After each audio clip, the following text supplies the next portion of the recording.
Okay. Hey. Okay. Testing 1 2 1 2. Green light, I'm gonna go, but I'm not. And NASA. Let's go. Hey, like a green light, I'm gonna go, but I'm not green. And welcome to another episode of the Little Souvenirs podcast. We are so excited to be here with our wellness contributor, Rachel, and of course the co-host, Kim. Kim has been on hiatus for a little bit. She's been working fervently on some creative projects. So it's really good to have her back in this space. And for all who don't know, I'm Mariah. My name is spelt like Maria, so you will hear Maria and Mariah. Either one works, right? But we're really excited to be here. This is a long time coming. It's been a journey, and we're so excited to get started with this conversation. Yep. So, Rachel, you have the floor. Yes, well, thank you guys for having me today. We want to talk about kind of like grinding and building our opportunities as women, and we're doing it brick by brick. We want to find peace while we're getting there through our journey, right? We want to have an enjoyable time. Yes. So we're kind of just talking a little bit about that and what steps we can take to be our most successful selves. Yeah. Did you say accessible or successful? Successful. You know, a lot of times as we get older in our careers, people start asking you to define what you mean by success. Oh, you're so right. Yeah. Right? So true. So I have had to ask myself when I first started writing, what I thought of success was probably, just making sure that I'm published, probably purchased by a lot of people. And then a friend of mine said to me a few years ago, Kim, let me tell you, that's not success, because if a couple of people buy your book, then that's really good. And I thought, oh, no, a couple of people. Yeah. No, I want to go global. I want to go Yeah. worldwide. Isn't that success? Yeah. But then I hear actors say, do not judge yourself and your career by your last gig. Right? So if my first book was best-selling and sold 50 million copies, then I'm going to feel like I'm nothing if the next book You're right. sold, 1,000. And is that really true? So real. So what do you think about success, Rach? What's your take on it? Everyone has to define what success means to them, right? Because it's important to have goals and get crystal clear on what you want. Yeah. Because the clearer you are on the goals you want to reach, the more solid you can start building those bricks, right? Right. Like a lot of people know their purpose and passion already, and people who don't know that, if you want to tap into that, definitely meditation, deep thought. But for the people who already know their purpose and their point of what they came here for, or their mission, it's like you can start kind of going to the end point of where is my goal, and then backtracking from there to like get to where you want, close the gap between where you're at and where you want to be. Yeah. That's a good Right? point. Yeah. So it's like just that deep desire to have what you want, but you have to know what that is. So that's like step one, right? Get crystal clear on what are your goals. Right. Yeah. And I think success seems initially like a linear path. We think that success is going to be a straight line. And I think what meters you, what gets you to reassess what success looks like specifically for you, is when you start to realize that it's a journey. And I've heard so many people say, people want to run the race like it's a sprint, it's a marathon, right? And it's a marathon times 10. It really is. I think assessing what my own view of success has been really a moment where I've had to accept where I'm at and where I want to be, and also have to accept that since I've decided to say that I feel that I have guidance on the path that I'm going, that I have to trust that I'm on the right path. Like you said this in another episode, but if we're doing the best we can do, if you're showing up in the best way you know how to show up, then you have to, at some point, let go. And I think that's the hardest part about this path of success, is the trajectory of understanding, there are some things you just simply can't control.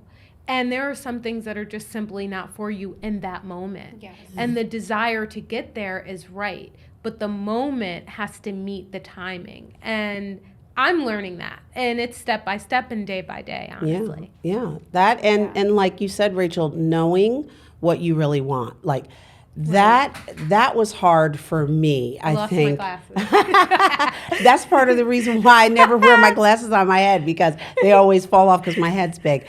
But anyway, is knowing what I want. That shifts. Yeah. And being okay with that, right? The shift of that, knowing what you want. Yeah, right? knowing what you want, what I want out of my career. The other day I was rushing to work and I was listening to this radio host.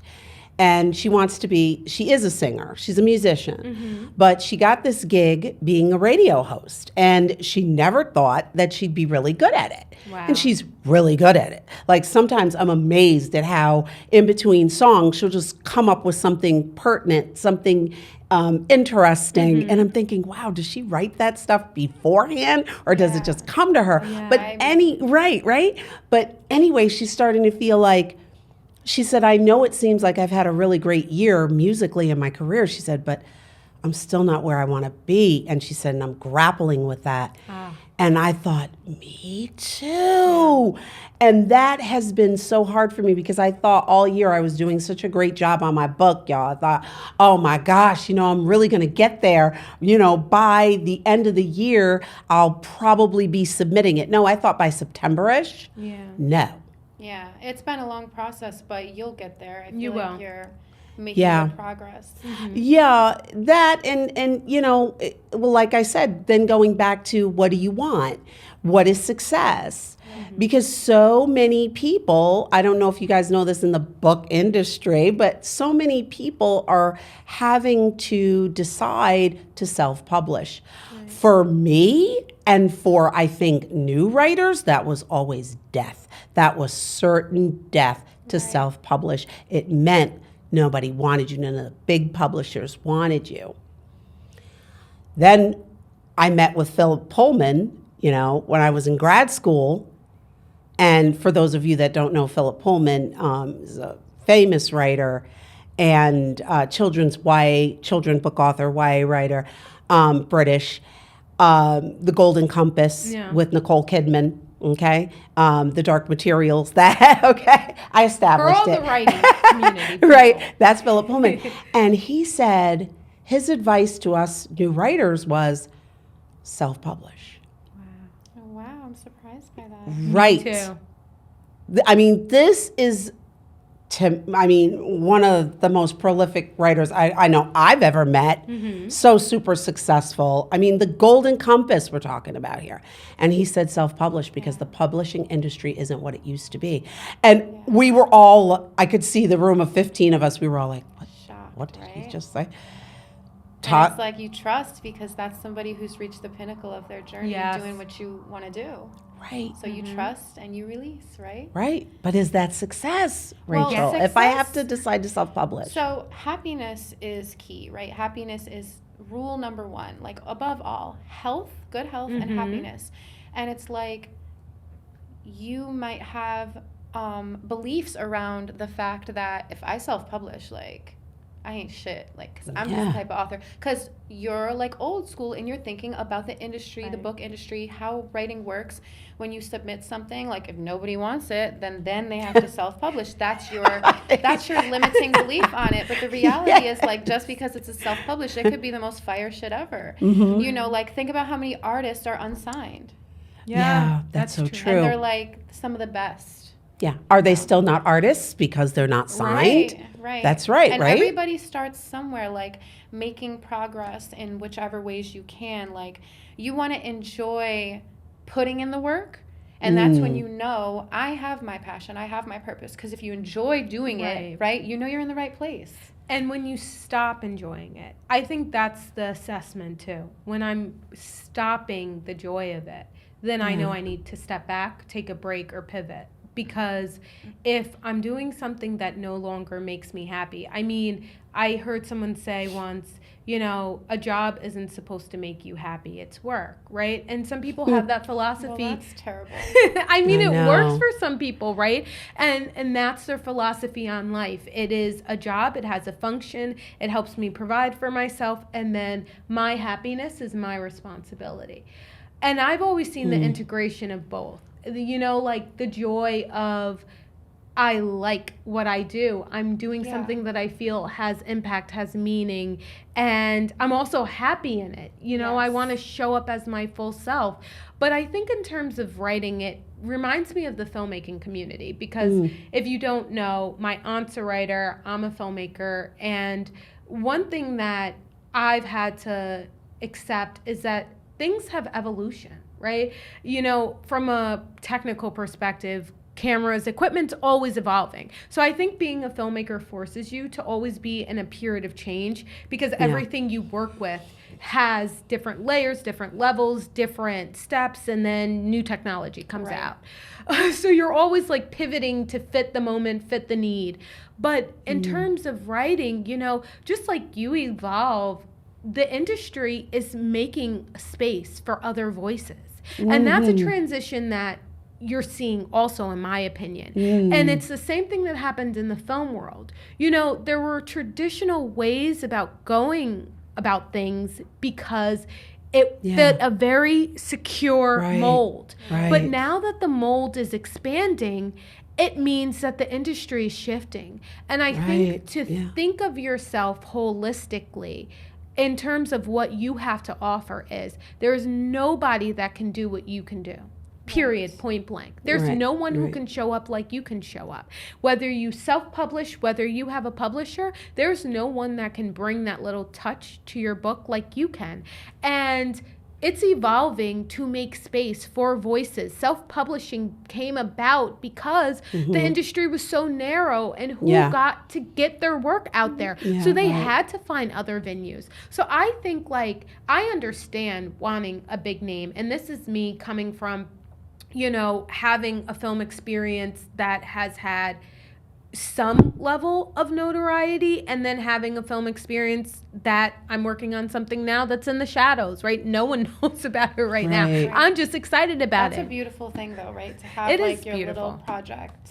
I get joy out of it, and I actually get joy out of no one watching me. I say that to my aunt all the time. You know, the more you push in your industry, the more visible you become. And I'm not famous. I mean, I think that's obvious, right?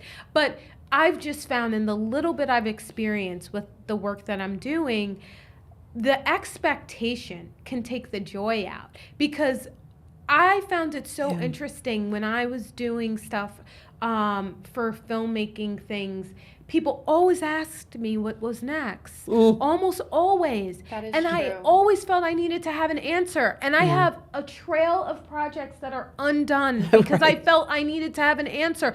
When somebody asked me, what are you working on now? I felt like I was like, okay, let me pull something from the archives. Let me work on something. And I was like, yeah, no, it's not hitting. It's not working. Let me say I'm doing something else. Everything has to be, you want to take, like, you know, driven inspiration. Like, you don't want to just be like, you know, one hit wonder. You just don't want to be like that one person who did one thing with someone else and you don't have your name on anything. And I had to really find, like, okay, it's okay to take a step back. So I just say, like, Rachel's so right. Like, as we're building brick by brick, your accomplishment, no one can be who you are when you show up to write. And I've been questioned on this, but I have been doing a better job, I think, of, like, reading snippets, that's to be honest, of my aunt's work. But, like, honestly, I see what you're producing, and I think that it needs to get out there. And the venue, quite frankly, whatever way it makes it out, it's going to fit a market. So, Rachel, in terms of, like, this discussion of success and building brick by brick, you know, one of the things we discussed offline is this conversation of, you can be in a grind, we can push, but everything doesn't always have to be a hustle. It doesn't always have to be about the journey. It's a shift in perspective, right? Because it's like, you know, there's always those type of people that are always like, oh, on the grind, struggle, hustle, Yes. like, and it just like takes the Yes. fun out of it, right? Yes. It's like we want to, everything that we need is coming our way. What is meant for us will never